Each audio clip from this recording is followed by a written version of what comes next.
Landing करने की कोशिश करेगा। और इसी प्रयास में साल 2019 में चंद्रयान 2 का मिशन असफल हुआ था।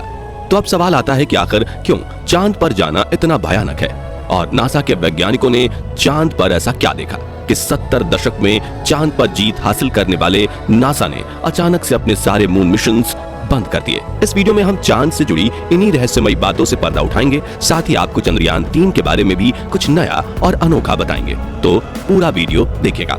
दोस्तों, सतह से चंद्रमा की पूरी तरह से गोलाई दिखाई देती है, लेकिन वास्तव में चांद भी पृथ्वी की तरह अंडाकार है। चांद की सतह पर बेहद स्थिर और हल्का वायुमंडल मौजूद है। ये तो आप जानते ही होंगे कि साल 2009 में चंद्रयान 1 मिशन ने चांद पर पानी की खोज की थी, लेकिन आपको बता दें कि चांद की सतह पर पानी लिक्विड फॉर्म में मौजूद नहीं है, बल्कि इसके बड़े बड़े और बेहद ठंडे क्रेटर्स बर्फ के रूप में मौजूद है। साथियों, चांद से जुड़ी ये रहस्यमयी बात ये भी है कि स्विट्जरलैंड की यूनिवर्सिटी ऑफ बेसल ने अपने एक अध्ययन में ये बात खोज निकाली थी कि चंद्रमा पृथ्वी पर रहने वाले लोगों की नींद पर भी असर डालता है। कहा जाता है कि जहां अमावस के दिन लोग काफी अच्छी नींद कर पाते हैं, वहीं पूर्णिमा पर उन्हें कम नींद आती है। हालांकि विज्ञान ने इस बात को पूरी तरह से एक्सेप्ट नहीं किया और आज भी कुछ वैज्ञानिक इस बात पर अध्ययन कर रहे हैं। दोस्तों, चांद की जमीन काफी उबड़-खाबड़ है और इसमें कई बड़े-बड़े क्रेटर यानी गड्ढे मौजूद हैं, जो इतने बड़े हैं कि पिछले करोड़ों सालों से इनके अंदर सूरज की रोशनी तक नहीं पहुंच पाई है। इनमें से सबसे बड़ा गड्ढा चांद के दक्षिणी ध्रुव में मौजूद है। एटकेन बेसिन नाम के इस गड्ढे का डायामीटर 2500 किलोमीटर और गहराई तो इतनी ज्यादा है कि इसमें एक के ऊपर एक करके 10 बुर्ज खलीफा समा जाएं। जी हां, इस गड्ढे की गहराई 8.2 किलोमीटर के आसपास है और ये पूरे सोलर सिस्टम के सभी ग्रहों और उपग्रहों में मौजूद गड्ढों में सबसे बड़ा गड्ढा है। माना जाता है कि चांद के इन क्रेटर्स में पानी छुपा हो सकता है, और वो भी थोड़ा बहुत नहीं बल्कि पूरे 100 मिलियन टन। इसके अलावा यहाँ hydrogen, ammonia, methane, sodium, mercury और सिल्वर जैसे मूल्यवान संसाधनों का खजाना मौजूद हो सकता है, जिसकी खोज करने के लिए ही चंद्रमा पर चंद्रयान 3 मिशन को भेजा गया है। साथियों, साल 1959 में रशिया के स्पेसक्राफ्ट ने पहली बार चांद पर लैंडिंग की थी, जिसके बाद अमेरिका ने भी कई मून मिशन किए और 20 जुलाई 1969 के दिन नासा के अपोलो 11 मिशन के दौरान एस्ट्रोनॉट नील आर्मस्ट्रॉन्ग और बज एल्ड्रिन ने चांद पर पहली बार कदम रखा था। जिसके बाद नासा ने कई मून मिशन किए थे और अपने कुल 12 एस्ट्रोनॉट्स को चांद पर भेजा। एस्ट्रोनॉट्स ऐसे व्यक्तियों को कहते हैं जो पृथ्वी के वायुमंडल से ऊपर जाकर अंतरिक्ष यानी चांद पर जाकर रिसर्च करें। लेकिन दिसंबर 1972 में अपोलो 17 मिशन के बाद नासा ने अचानक से इंसानों को चांद पर भेजना बंद कर दिया, जिसके लिए उन्होंने ये कारण दिया कि चांद पर फिलहाल ऐसा कुछ नहीं है जिसकी रिसर्च की जा सके। लेकिन कुछ लोगों का ये भी कहना था कि नासा ने असली कारण को छिपाया है।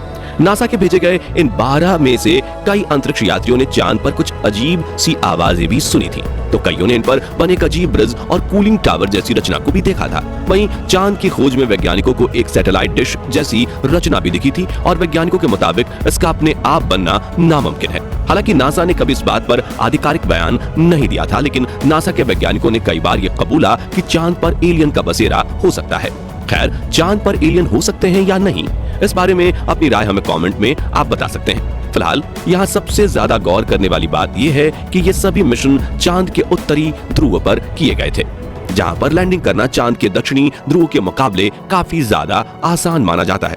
लेकिन साल 2019 में भारत के चंद्रयान 2 ने चांद के दक्षिणी ध्रुव पर सॉफ्ट लैंडिंग करने की कोशिश की थी और अपने इस प्रयास में चंद्रयान 2 का लैंडर विक्रम बुरी तरह से असफल हुआ था। लेकिन आखिर चांद का दक्षिणी ध्रुव इतना खतरनाक क्यों है, आइए जानते हैं। सबसे पहले तापमान की बात करें तो चांद के दक्षिणी ध्रुव में कई ऐसे बड़े बड़े गड्ढे यानी क्रैटर्स हैं जहां करोड़ों सालों से सूरज की धूप नहीं पहुंची, और सूरज की धूप न पहुंचने का सीधा सीधा मतलब है तापमान का ठंडा होना।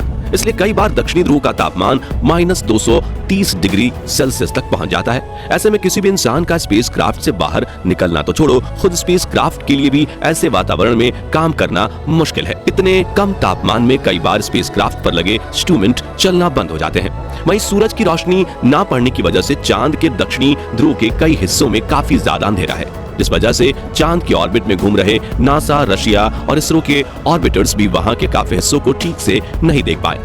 यानी कि उन हिस्सों में क्या हो सकता है ये किसी को नहीं पता। ऐसे में वहां जाना सबसे बड़ी चुनौती है।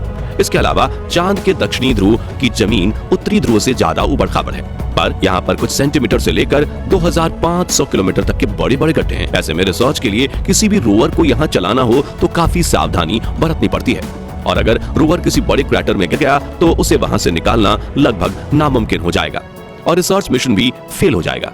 इस बात को ध्यान में रखते हुए इसरो ने चंद्रयान 3 के प्रज्ञान रोवर में सेंसर्स और नेविगेशन कैमरास लगाए हैं। अब सवाल आता है कि चंद्रयान 2 का विक्रम लैंडर चांद की सतह पर सॉफ्ट लैंडिंग करने में क्यों फेल हुआ था। तो बता दें कि इसरो के मुताबिक धरती से चांद की दूरी करीब 3,84,400 किलोमीटर है। ऐसे में इतनी दूरी पर लैंडर से डीप स्पेस कम्युनिकेशन बनाए रखना काफी मुश्किल होता है, क्योंकि इतनी दूरी पर रेडियो सिग्नल्स वीक हो जाते हैं और एंटेना से बहुत ज्यादा बैकग्राउंड नॉइज आता है। साथ ही अपनी कक्षीय गति यानी कि ऑर्बिटल मोशन की वजह से चांद लगातार अपनी पोजीशन बदलता रहता है। ऐसे में तय की गई लैंडिंग साइट पर पहुंचने के लिए लैंडर को भी सही मोशन पकड़े रहना पड़ता है। इसके अलावा चांद पर पृथ्वी से कम ग्रेविटी है, बहुत पतला वातावरण है। साथ ही चांद के दक्षिणी ध्रुव में काफी बड़े बड़े पत्थर और गड्ढे होने के साथ धूल भी उड़ती है, और ये सभी कारण किसी भी लैंडर को लैंडिंग करने में काफी चैलेंजेस देते हैं। और पिछली बार चंद्रमा की सतह से 2.1 किलोमीटर पर चंद्रयान 2 के लैंडर से इसरो का संपर्क टूट गया था और इन्हीं में से किसी एक कारण की वजह से वो चांद की सतह पर क्रैश लैंडिंग करके तबाह हो गया था।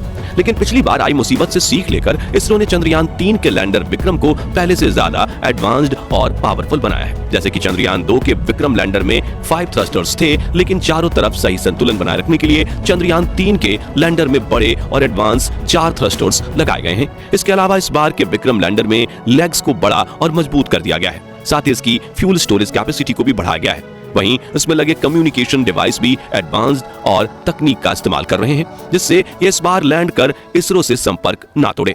और सबसे जरूरी बात, इसके सॉफ्ट लैंडिंग सीक्वेंसेस को भी काफी हद तक सुधार दिया गया है। इन सभी बदलावों से चंद्रयान 3 के लैंडर को चांद की सतह पर सॉफ्ट लैंडिंग करने में आसानी होगी। साथियों, इन सभी बदलावों को टेस्ट करने के लिए सिमुलेशन चलाकर विक्रम लैंडर की हजारों बार टेस्टिंग की गई है, जिसमें ठंडे तापमान में उपकरण चल रहे हैं कि नहीं उनकी जांच करना, लैंडर के पैरों की मजबूती टेस्ट करना, कम ग्रेविटी में थ्रस्टर्स टेस्ट करना, ऊबड़ खाबड़ सतह पर लैंड करवाना वगैरह शामिल है। वह इसकी लैंडिंग साइट यानी चंद्रमा की धरती पर उतारने की जगह को भी पहले से ज्यादा बढ़ाकर 4x2.4 किलोमीटर की लोकेशन चुना गया है।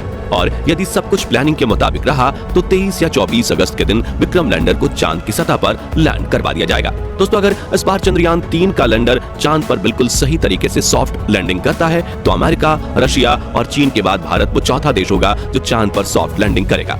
साथ ही हमारा भारत वो पहला देश बनेगा जिसने चांद के सबसे भयानक हिस्से यानी साउथ पोल पर लैंडिंग की है, जिससे स्पेस रिसर्च की फील्ड में भारत का नाम सबसे ऊंचा हो जाएगा।